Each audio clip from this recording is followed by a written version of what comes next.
অর্জন করলাম। যেসব দুঃস্বপ্নময় অতীত ছিল সে অংশটা সম্পূর্ণরূপে অর্জন করলাম।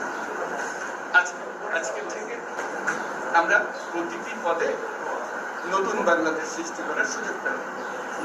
আজকে জন্মদিন পালন করি, আমরা সারাদিন ব্যাপী উৎসব করি, সবাই মিলে জাতি সবাই মিলে উৎসব করি, এবং এটা নিশ্চিত হবে গণভোটটা দিন। প্রার্থীর জন্য আমরা ভোট দিলাম, সেটা খুব গুরুত্বপূর্ণ, কিন্তু গণভোটটা খুবই গুরুত্বপূর্ণ সারা বাংলাদেশ পাবে। তো সবাইকে আহ্বান জানাচ্ছি গণভোটে অংশ নেওয়ার জন্য, যাতে করে আমরা নতুন বাংলাদেশ গড়ব।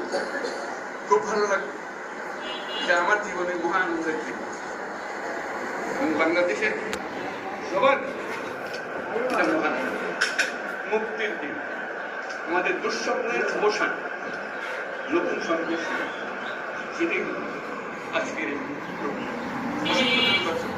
সবাইকে মোবারকবাদ জানাচ্ছি।